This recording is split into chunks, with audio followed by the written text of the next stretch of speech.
네, 저는 최근에 개구리 한 종류와 개미 한 종류에 대해서 매우 흥미를 가지게 되었습니다. 그래서 좀 조사를 하게 되었는데요. 먼저 저의 흥미를 유발한 개구리는 딸기 독화살 개구리라고 불리는 개구리입니다. 이 개구리는요, 보시면 굉장히 예뻐요. 허리 밑은 청바지를 입은 것 같고요. 허리 위는 빨간 딸기 같아요. 그런데 크기는 사람 손톱만 해요. 그리고 이 코스타리카의 밀림 지역에서 서식하고 있습니다. 그런데 독을 가지고 있어요. 물론 이 딸기 독화살 개구리는 사람을 약간 마비시키는 정도지만 그냥 청색 개구리는 청색 독화살 개구리 같은 경우는 사람이 만지기만 해도 죽습니다. 그 정도로 아주 강한 맹독을 가지고 있는 종류인데요. 등에서 분비되는 독을 원주민들이 화살에 발라서 사냥을 할 때 사용했기 때문에 독화살 개구리라 이렇게 이름을 짓게 되었습니다. 왜 이 개구리에 주목하게 되었느냐? 그것은 이 개구리가 가지고 있는 매우 독특한 생활 습성 때문이었습니다. 보통 개구리는 어때요? 알을 낳을 때 그냥 물이나 습지에 알을 낳고 어떻게 합니까? 개구리가 가버리죠. 그래서 한 2,000개 정도의 알을 낳고 그냥 가버립니다, 보통은. 근데 이 딸기 독화살 개구리는 그렇게 하지 않아요. 이 개구리는 보통 4개에서 5개 정도의 알만 낳습니다. 그리고 부화할 때까지, 알이 올챙이가 될 때까지 그 곁을 지킵니다. 더 놀라운 거는 이 습기가 모자라면 자신의 오줌을 누워서 습기를 보충하는 일까지 합니다. 그런데 정말 놀라운 일은 알이 올챙이가 된 다음에 일어납니다. 알이 올챙이가 되면 이 개구리는 그 올챙이를 자기 등에 업습니다. 그리고 브롬엘리아드라고 하는 나무를 향해 올라갑니다. 한 10m 이상 되는 높은 나무의 줄기에 기생하는 식물이 브롬엘리아드라고 하는 식물인데요. 그 식물 잎사귀는 이렇게 꽃같이 생겼어요. 그래서 그 잎사귀 사이에 마치 밥그릇처럼 물이 고여 있습니다. 그래서 딸기 독화살 개구리는 이 브롬엘리아드라는 식물 꼭대기에 있는 물탱크에 올챙이를 내려놓고 그 물 속에서 올챙이가 개구리가 될 때까지 보호합니다. 물론 5마리 정도 낳은 올챙이가 되면 그 올챙이들을 모두 한 물탱크에 1마리씩 올려놓습니다. 한번 생각해 보십시오. 손톱만한 개구리가 10m가 넘는 나무 꼭대기까지 올챙이가 5이면 5번 오르락내리락 해야 되는 거예요. 뭐 우리 사람으로 생각하면 100m도 훨씬 더 되는 낭떠러지 절벽을 기었다가 올라갔다 하는 것이죠.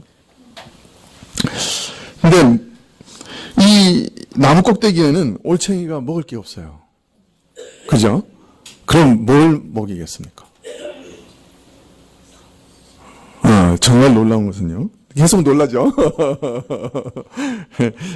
이 개구리는 며칠에 한 번씩 올챙이들을 찾아가서 수정되지 않는 자기 알을 낳습니다. 거기다가. 그러면 올챙이가 그 알을 먹고 자라게 됩니다. 그 며칠에 한 번씩은 꼭 가서 알을 낳아요. 거기다가. 그래서 그 개구리가 되면 그 개구리들은 거기서 나와서 이제 떠나가는 거죠. 정말 독특한 육아 방식이죠. 저는 이 개구리의 육아 방식을 보면서 생물학자들한테 좀 묻고 싶어졌습니다.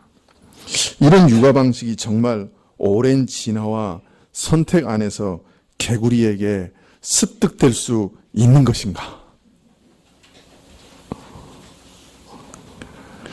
어느 날 어떤 개구리가 브롬엘리아드라고 하는 나무의 잎사귀 사이에 올챙이를 안전하게 키울 수 있는 물그릇이 있다는 것을 발견하였다고 하십시다. 그래서 그 꼭대기까지 우연히 올라가서 거기서 알을 낳았다고 하면 이해가 됩니다. 그죠? 그러나 그 지식을 어떻게 계속해서 다음 후대에게 전달해 줄 수 있을까요?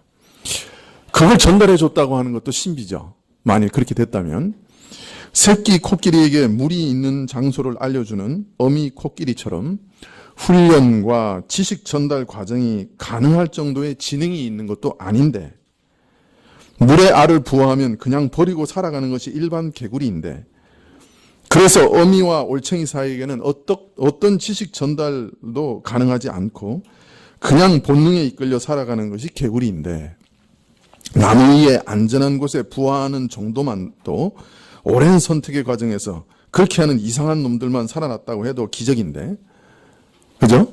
근데 이놈은 알을 습지에 낳은 후에 올챙이로 부화하기를 기다렸다가 그 올챙이를 나무 위에 안전한 장소로 등에 지고 옮기고, 또 그 올챙이들이 먹을 것이 없는 줄을 알고 수정되지 않는 자기 알을 다시 그곳에 낳아 기르는 이런 지성적 행동을 어떻게 배웠을까요?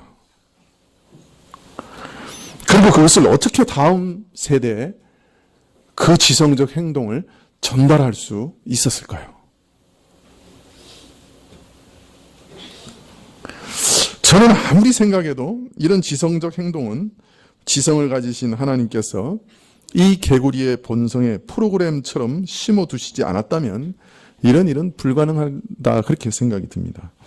저는 이 개구리들을 보면서 하나님께서 이 개구리들이 밀림이라고 하는 험악한 환경 가운데 종족을 보존할 수 있도록 이런 탁월한 능력을 미리 선물로 주신 것이라고 생각이 됩니다. 이런 것이 오랜 세월 동안의 우연한 자연의 선택이 개구리로 하여금 이런 육아 방식을 가지도록 이끌어 왔다는 것은 도저히 생각할 수가 없습니다. 그렇다면 선택이 이런 지성적인 일까지 가능하게 한다면 왜 다른 개구리들은 또 이렇게 행동하지 않는 것인지, 또 그렇게 행동하지 않은 개구리들은 또 왜 그렇게 잘 번성하고 있는지, 참 신비한 일이라고 할 수밖에 없겠지요. 저는 이 딸기 독화살 개구리를 보면서 하나님이 이 모든 세상을 창조하시고 모든 생물들에게 생명을 주시고 살아갈 수 있는 은사를 각각에게 선물로 주시고 오늘도 생물들을 보존하신다 하는 것을 실감나게 믿을 수 있었습니다. 그리고 이런 지혜와 권능의 하나님을 찬양하게 되었습니다. 그리고 제 남은 삶도 하나님께서 틀림없이 입히시고 먹이시겠구나 하고 확신하게 되었습니다. 손톱 같은 미물도 이런 지혜를 주셔서 먹이신다고 하면 우리에게 왜 먹이지 않으시겠습니까? 개미 얘기는 시간이 너무 없어서 다음에 말씀을 드려야 되겠습니다. 개미는 더 재밌습니다.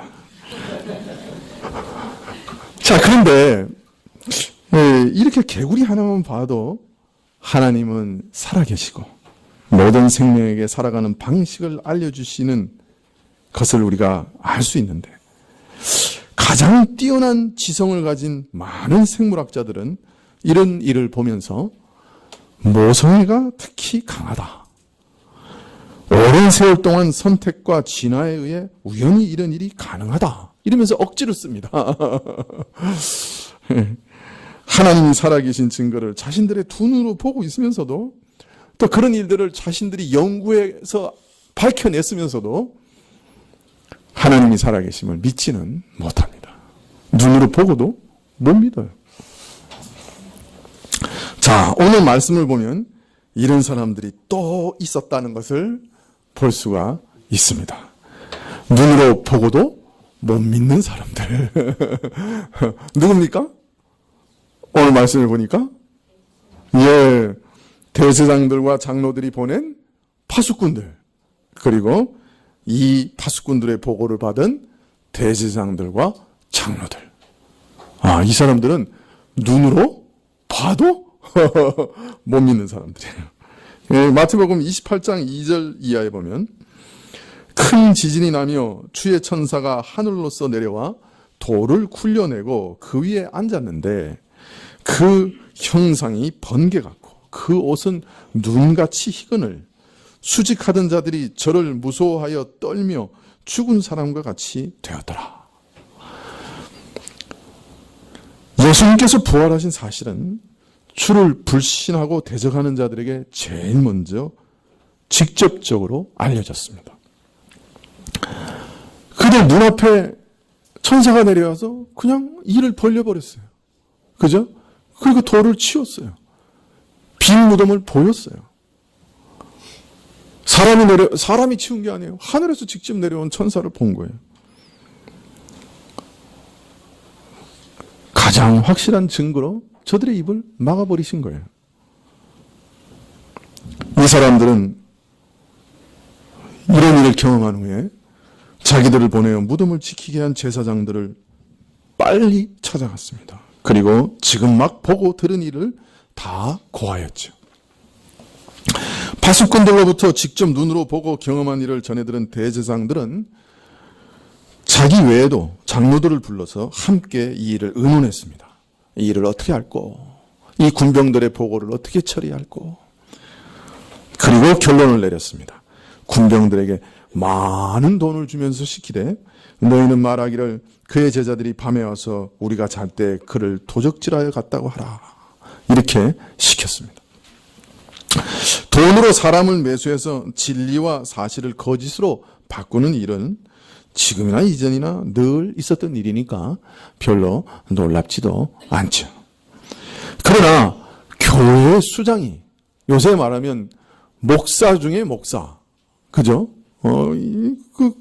참 교회 수장이 자신의 불신앙과 악한 결심을 고집하고 변호하기 위해서 눈으로 직접 확인한 사실까지 부인할 뿐 아니라 오히려 돈으로 매수해서 진리의 사실을 거짓으로 만드는 그 일조차 서슴지 않는 것은 참으로 놀라운 일이라고 할 만합니다.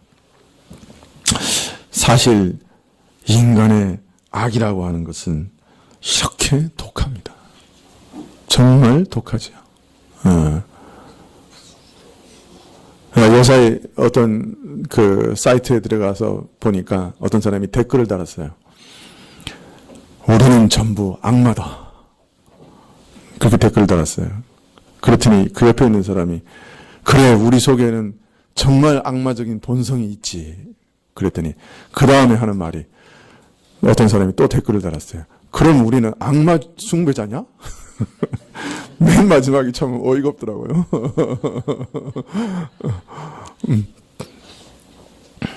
사실 어떤 면에서는 악마를 따라가죠. 빛이 어둠에 빛이 돼 어둠이 깨닫지 못하더라. 하나님의 빛이 아무리 비춰도 어둠 속에 있었어. 눈이 감겨 있었어.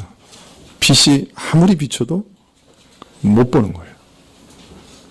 그게 우리 인간의 참 그 악한 본성이, 어두운 본성입니다. 빛이 비치고 있어요. 그죠? 눈으로 확인했어요. 증언을 바로 들었어요. 그런데 깨닫지 못해요. 그리고 자신 안에 있는 고집을 꺾지 못해요. 참 인간의 본성이라고 하는 것이 참 신비하죠. 이 불신앙도 참 신비한 거예요. 그죠?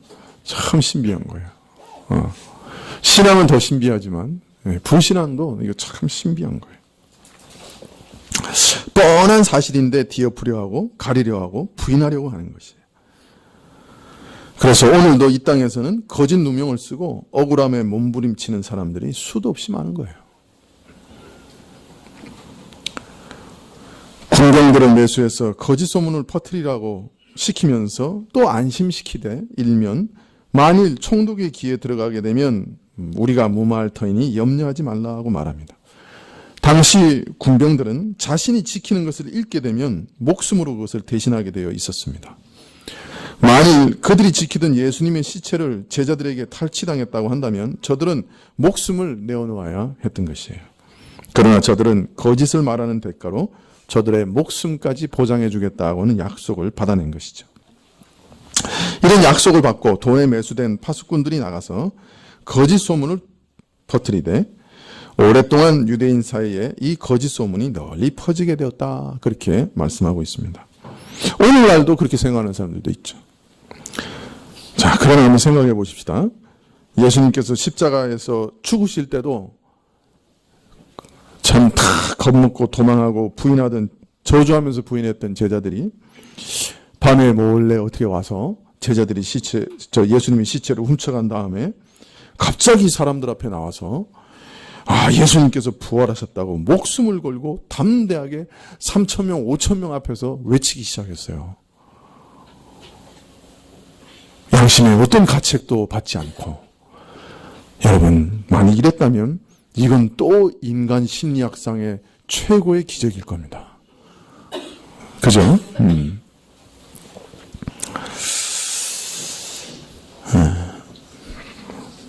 자, 그런데 이 사건을 보면서 드는 생각은 어떻게 저들은 예수님의 부활을 자신들의 눈으로 보면서도 믿지 못했는가 하는 것입니다. 천사가 하늘에서 내려오는 걸 분명히 봤죠. 저들의 옷이 눈같이 희고 저들의 모습이 번개같이 번쩍이는 것을 봤어요. 돌을 굴려냈고 빈 무덤인 것을 확인시켜 주었습니다.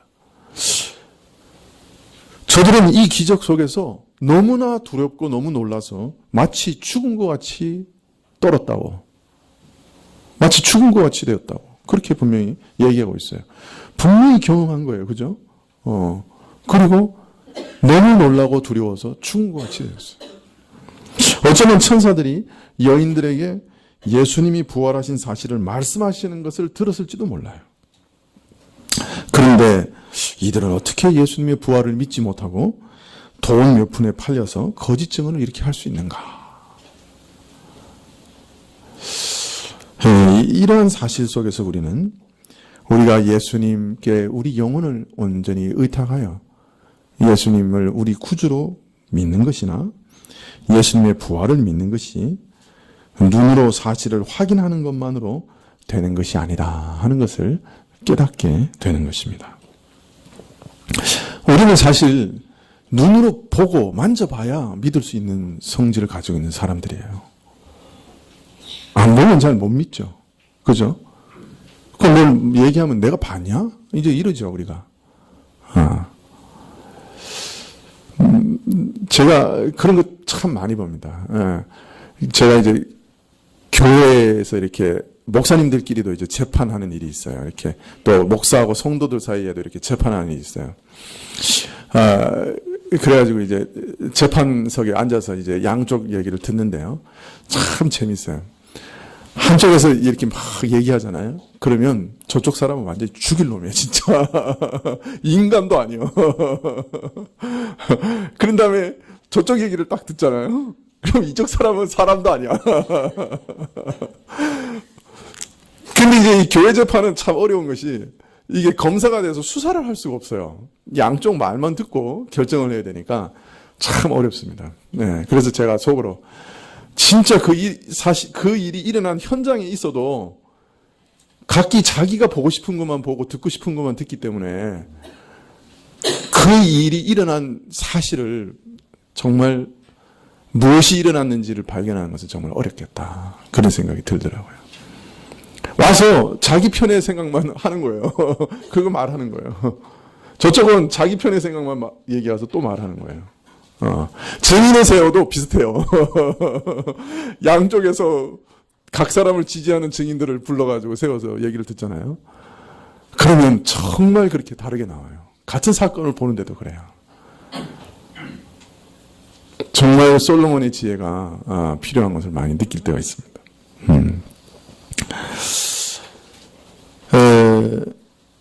사실 눈으로 본 것이나 실제로 경험한 것이 진실 여부를 판단하는 데 있어서 허약한 근거죠. 정말 우리는 눈으로 보면 믿겠다 그렇게 얘기하지만 눈으로 보는 것도 사실 보고 싶은 것만 보기 때문에 우리 제대로 못 보죠. 우리 김수영 목사님이 그 예로 든 거 기억나시잖아요. 그죠? 농구공 왔다 갔다 하는데 뭐죠? 침팬지가 가슴 몇 번 두드리는 거 못 본 사람이 허다하다고. 네, 그 얘기 들으셨죠? 사람은 자기 보고 싶은 거 보는 거죠. 그러나 우리는 또 사실 눈으로 보고 귀로 듣고 경험해야 믿을 수 있는 그런 구조를 가진 존재이기도 해요. 그죠? 그것을 통해서 사실을 발견하고 그것을 통해서 또 믿기도 하는 것이죠. 사실 판단의 근거는 우리가 보고 만져보고 냄새 맡고 듣고 하는 것으로 사실 판단의 근거를 삼는 거예요. 그래서 예수님도 부활하신 후에 제자들에게 40일 동안이나 나타나셔서 저들에게 예수님의 부활을 친히 목격하고 경험하게 하셨던 것이에요. 제자들이 이처럼 부활하신 예수님을 눈으로 보고 만져보게 된 것은 부활에 대한 확실한 증거를 갖고 목격자가 되어서 이 사실들을 증거하게 하시기 위해서 그렇게 하신 것이죠. 자, 그러나 자세히 보면 제자들도 예수님의 부활을 믿게 된 것은 부활하신 예수님을 만나고 그를 만져보고 그와 함께 식사를 했기 때문에 믿게 된 것은 아니었어요. 매우 의외죠. 최근에 어떤 책이 나왔는데 일본이 항복한 것은 원자탄을 맞았기 때문이 아니다. 원자탄을 맞았을 때는 어떤 회의도 없었다. 그럼 왜 항복했느냐? 왜 항복했을까요? 소련이 일본에게 선전포고를 하는 순간에 일본은 무조건 항복했다. 그래서 원자탄 때문에 항복한 것은 아니고 소련이 참전했기 때문에 항복했다. 그런 책이 나왔어요. 우리 생각하고 완전히 다른 역사를 완전히 다르게 보는 책이죠. 자, 우리는 예수님의 부활을 제자들이 눈으로 보고 손으로 만져보고 같이 식사하고 그래서 믿었다. 그렇게 생각하기 쉬워요. 그런데 아니에요, 사실은. 그럼 어떻게 믿었을까요? 우리 누가복음 24장 36절 한번 보시겠습니까?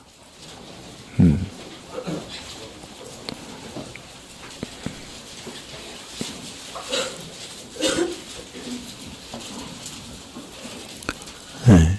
누가복음 24장 36절. 네, 찾으셨어요? 예, 그럼 한 절씩 저하고 교대로 읽으실까요? 제가 먼저 읽겠습니다. 이 말을 할 때 예수께서 친히 그 가운데 서서 가라사대 너희에게 평강이 있을지어다 하시니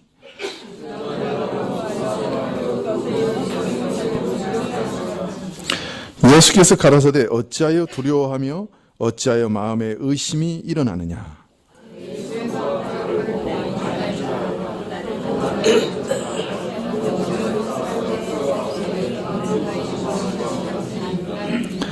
이 말씀을 하시고 손과 발을 보이시나 저희가 너무 기쁨으로 오히려 믿지 못하고 기이 여길 때에 이르시되 여기 무슨 먹을 것이 있느냐 하시니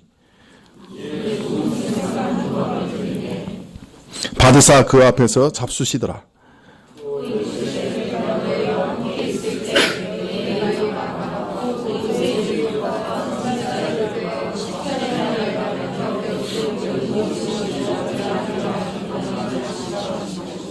이에 저희 마음을 열어 성경을 깨닫게 하시고 여기까지만 읽겠습니다.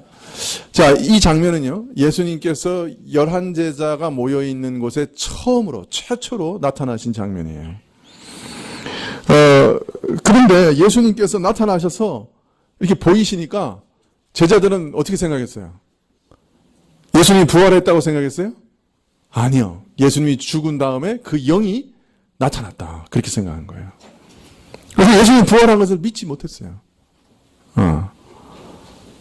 그래서 예수님께서 말씀하시기를 야, 왜 그 의심하느냐? 영은 살과 뼈가 없다. 내 몸을 만져봐라. 그렇게 재촉을 하셨죠. 그래도 너무 기뻐하면서도 어떻게 했다고? 네? 의심하고 믿지 못했다 그래요. 그러니까 예수님이 답답하시니까 야, 뭐 생선이라도 뭐 먹을 거라도 있냐 그러니까 제자들이 생선 한 토막을 드리니까 배가 고프셔서 드신 게 아니요. 자신이 몸으로 부활하셨다는 것을 보이시기 위해서 생선 한 토막을 드셨어요. 여러분, 예수님이 제자들 앞에 나타나셔서 부활한 몸을 보이셔도 못 믿었다니까요. 제자들이. 엠마오로 가는 두 제자도 예수님 계속 봐도, 그죠? 계속 동행해도 눈이 닫혀 있으니까 예수님인지도 몰랐어요. 부활하신 예수님을 못 봤다고요. 못 알아봤다. 자, 예수님께서 친히 나타나셔서 자신을 만져보게도 하시고 같이 식사도 하시고 그래도 예수님의 부활을 종래 의심하는 제자들에게 베푸신 마지막 은혜가 무엇이냐? 그것은 그때 예수님께서 그들의 마음을 열어 성경을 깨닫게 하신 것이었습니다. 오늘 말씀에 보면 저희 마음을 열어 성경을 깨닫게 하시고,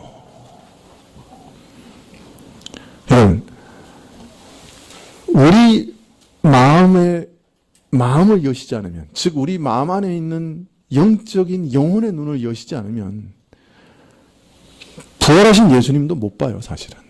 뭐 누군가가 앞에 있다 정도 아는 거지 그분이 부활하신 예수님이구나 하는 것도 못 봐요. 몰라요. 예수님께서 우리 마음을 여셔서 성경 말씀을 깨닫게 해 주셔야 이 말씀이 이런 뜻이구나 하는 것을 알게 되고 깨닫게 되는 것이에요. 이 말씀이 이런 뜻이구나. 글자를 보고 읽는 육신의 눈이 아닌 다른 눈, 심령의 눈, 성령께서 친히 열어주시는 심령의 눈이 열려야 성경을 깨닫게 되는 것이에요. 그래서 예수님께서 마음을 먼저 여셨다. 그렇게 얘기하고 있는 것이죠. 그리고 참된 믿음은 그래서 이런 과정을 통해서 주어지는 거예요. 예수님께서 먼저 이들의 심령의 눈을 여시고 구약 성경이 그리스도에 대하여 기록된 내용을 가르쳐 깨닫게 하시되 그가 고난받으시고 죽은 지 사흘 만에 죽은 자 가운데서 살아나실 것을 구약이 가르친 것을 깨닫게 하셨습니다.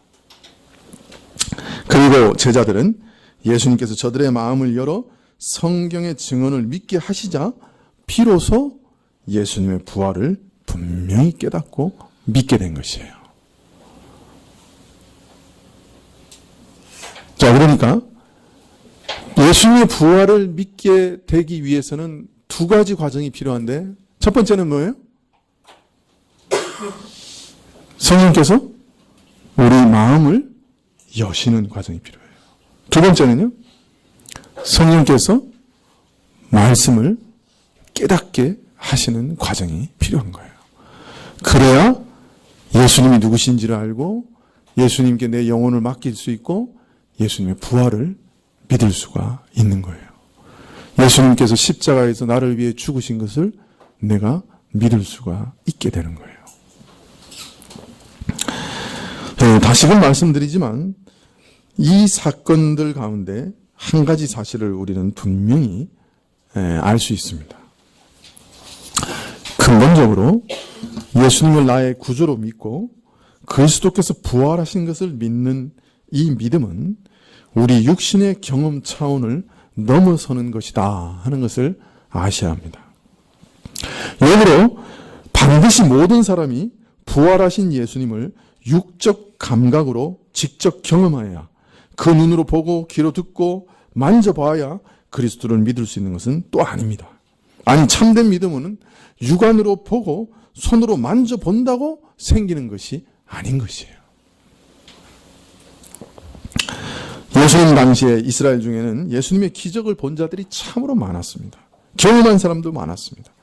그러나 유대인들은 예수님께서 수많은 표적을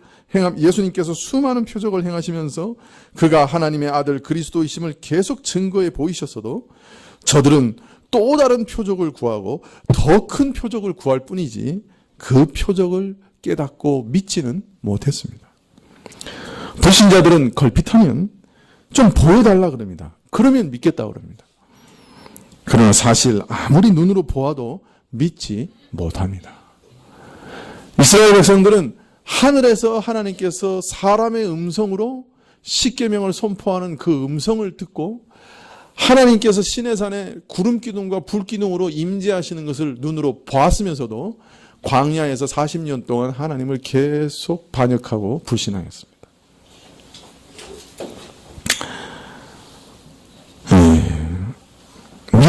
참된 믿음은 육적 감각으로 생기는 것이 아닙니다.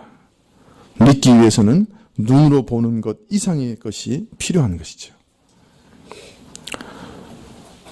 그리스도의 부활을 직접 목격한 사람들은 참으로 복된 사람들이라고 할 수 있습니다.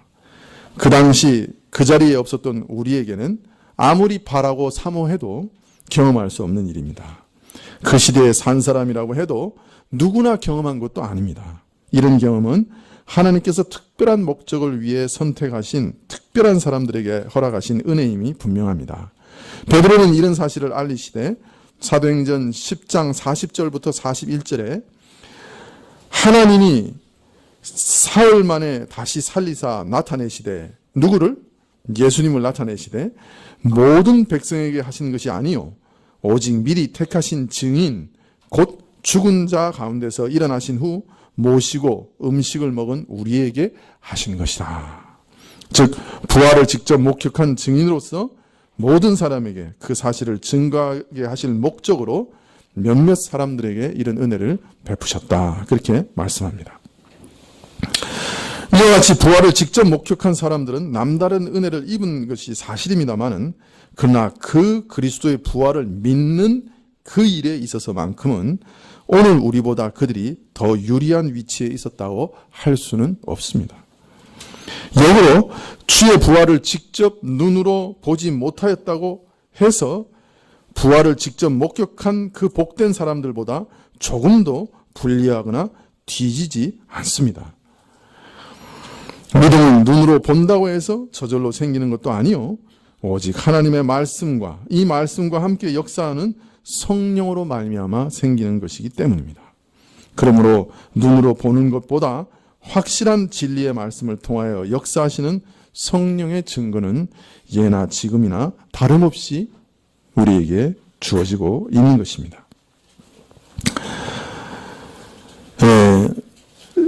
말씀을 성령이 계시하여 믿게 된다고 하는 이 사실 앞에서는 조금 전에 말씀드린 대로 부활을 직접 목격한 증인들, 그리스도의 부활을 증거하는 사도들의 경우도 마찬가지입니다.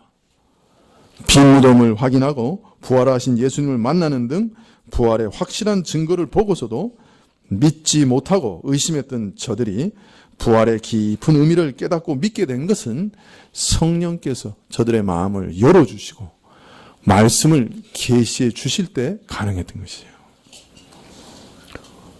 그러니 예수님을 직접 눈으로 본 사람이나 말씀 속에서 계시로 믿게 되는 사람이나 사실은 똑같은 것입니다. 본질에 있어서는 똑같은 것이에요. 자, 그렇기 때문에 왜 예수님의 부활 사건을 그렇게 눈으로 보고도 사람들이 못 믿고 또 그것을 돈을 받고 부정하고 이런 일들이 어떻게 가능하냐. 그것을 우리가 이해할 수 있겠죠. 불신앙의 메커니즘을 우리가 알 수 있죠. 어둠 속에 있으니까 아무리 빛이 비춰도 볼 수가 없고 믿을 수가 없는 것입니다. 예수님의 부활을 눈으로 봐도 성령께서 그 마음을 열어주시고 말씀으로 깨닫게 하시지 않으면 믿을 수가 없는 것이에요.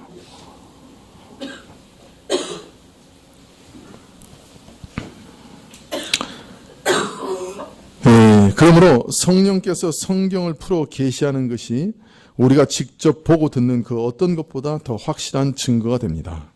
그래서 베드로는 베드로후서 1장 21절에 이 성경에 대해서 이렇게 말씀합니다.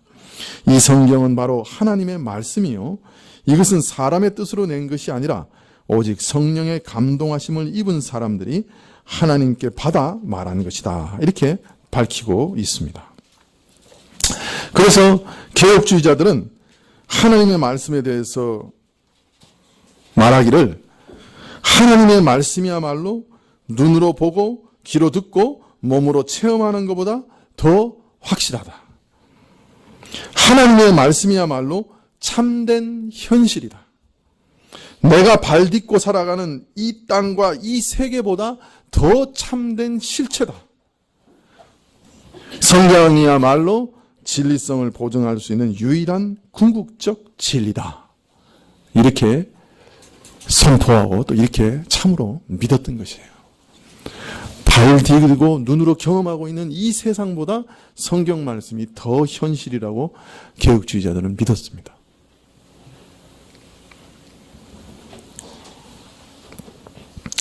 하나님의 말씀이 확실한 진리라고 해서 글자로 기록된 성경의 말만 읽고 달달 외운다고 깨달아지고 믿어지는 것은 아닙니다.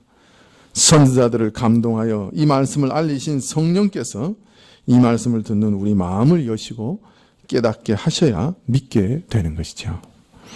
성령께서 알리신 하나님의 말씀이 성령께서 우리로 깨닫게 하시는 역사와 결합하게 될 때 비로소 깨달아지고 믿어진다는 것이에요.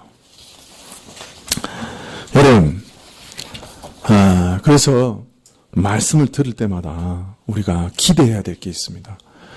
여러분이 성경을 읽을 때마다 정말 기대하셔야 될 게 있습니다. 무엇입니까? 성령께서 우리 마음을 여시고 우리 마음의 눈을 여셔서 성경 말씀의 참된 의미를 깨닫게 해 주시기를 정말 기대하셔야 합니다. 또 그것을 위해서 기도하셔야 되는 것이에요.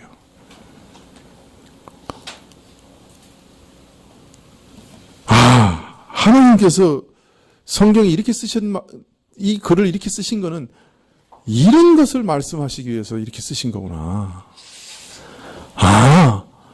하나님 말씀의 원리는 이런 것이었구나. 하나님의 성품은 이런 것이구나. 하나님은 이런 일을 처리하실 때는 이렇게 하시는 걸 기뻐하시는구나. 이런 것을 깨닫게 되는 것.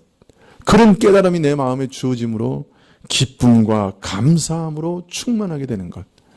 여러분, 이것을 여러분 기대하셔야 되는 거예요. 설교를 들으러 오실 때마다, 성경을 펼쳐 읽으실 때마다 이걸 기대하셔야 돼요. 성령 그 하나님이 마치 환히 비춰주시는 것 같이 내 심령 속에 비춰주시는 그 깨달음만큼 귀중하고 복된 것은 없는 것이에요. 여러분, 이런 것들을 계속해서 말씀 속에서 경험하는 사람은 오늘 우리가 읽은 교동문에서 고백한 것과 같은 것을 고백할 수 있습니다. 금, 곧 많은 정금보다 더 사모할 것이며 꿀과 송이꿀보다 더 달도다. 말씀이 정말 달아요. 꿀송이보다 더 답니다. 보이지 않는 세계가 말씀을 통해서 보이게 되고, 이 말씀은 이 세상에 어떤 귀한 것과 바꿔도 바꿀 수 없는 귀한 것이구나. 내가 도저히 믿을 수 없는 것을 믿게 하시고, 내가 도저히 알 수 없는 우주의 비밀을 알게 하시고 깨닫게 하시고, 내 인생이 어디서부터 와서 어디로 가는지를 알게 하시고, 무엇을 위해 살아야 하는지를 알게 하시고, 무엇이 이 땅에서 정말 귀중한 것인지를 발견하게 하시고, 하나님이 누구신지를 알게 하시고, 우리 자신이 누군지를 알게 하세요. 이런 말씀의 깨달음이 우리에게 막 주어지면요, 정말 우리는 기쁘고, 또 정말 말씀이 꿀보다 더 다네, 이런 것을 경험하실 수가 있어요.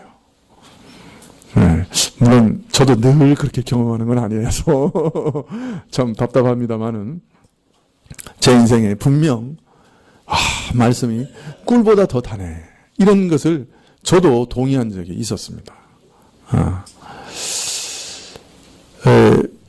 예사에 제가 이제 성경을 구약 한 장, 신약 한 장을 어떻게든 읽는데요.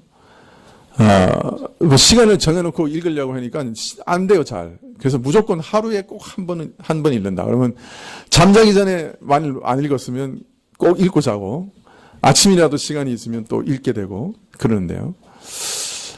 읽으면 읽을수록 성경은 참 맛이 있어요. 그리고 깊고 새로운 깨달음을 주셔요. 수십 번, 수백 번을 더 읽은 본문인 것 같은데도 또 읽으면 또 새로운 깨달음을 주셔요. 이게 참 신기한 책이에요, 성경은. 그래서 참 하나님이 제가 이렇게 마음이 조금 가난해져서 그런지 이렇게 깨닫는 마음을 많이 주시는 것 같아요. 이제 문제는 한 장을 읽기로 했는데 보통 첫 줄이나 두째 줄에서 걸리면 그거 계속 묵상하다가 시간이 다가가지고 한 장을 못 나가요. 그래도 또 채워보려고 하고 그러는데요. 여러분, 이게 얼마나 즐거운 일인지 모릅니다. 여러분, 말씀이, 하나님이 이 말씀을 통해서 내게 이런 말씀을 하신 거네. 이 말씀을 기록하신 이유는 이거였네. 라고 깨달아지는 것은요, 내 영혼이 하나님 앞에 살았다고 하는 큰 증거예요. 내 영혼이 지금 하나님 앞에 살아있다고 하는 큰 증거라고요. 그리고 참 내가 오늘도 하나님과 영적으로 교제하고 있다고 하는 하나의 증거인 거예요. 자, 그러면 내가 오늘도 하나님 앞에 살아있고 하나님이 나를 눈여겨보고 계시고 하나님이 나하고 동행하고 계시고 하나님과 나하고 교제하고 계시다 하는 걸 확인하기 위해서 성경을 읽고 성경을 펼치고 거기서 하나님의 말씀을 깨달으려고 한다면 얼마나 흥미진진하고 또 기대가 되겠어요. 또 깨달아질 때 얼마나 기쁨이 있겠어요. 하나님이 나를 오늘도 함께하고 계시네. 오늘도 내 마음을 여셨네. 오늘도 성령이 나하고 역사하고 계시고 함께하고 계시네. 동행하고 계시네. 성령이 나와 함께 교제하고 계시네. 그거를 확인하는 그 순간이 얼마나 기쁠까요? 물론 늘 그런 건 아닙니다. 어떤 때는 일주일, 2주일 동안 까만 건 글씨요, 흰 건 종이니라 읽다가 잠들기도 하고 졸기도 하고 그렇습니다만은 그러나 어느 순간에 하나님이 마음을 여시면 은혜의 단비가 무엇인지 꿀보다 더 달다고 하는 말이 무엇인지 알게 되는 거예요. 그래서 옛 신자들은 주일마다 설교를 들을 때 또 매일 아침마다 성경을 펼치며 읽을 때마다 성령께 간절히 기도하면서 말씀을 깨닫게 해주시도록 기도했던 것이에요. 예배 시간에도 미리 나와서 정말 그것 위해서 간절히 기도했던 것이에요. 말씀을 열어 내게 깨닫게 하옵소서. 여러분, 우리도 이런 소망을 가지고 날마다 하나님과 동행하는 그 기가 막힌 그 데이트라고 할 수 있겠죠. 그 기가 막힌 동행을 날마다 경험하시기를 주의 이름으로 축원합니다.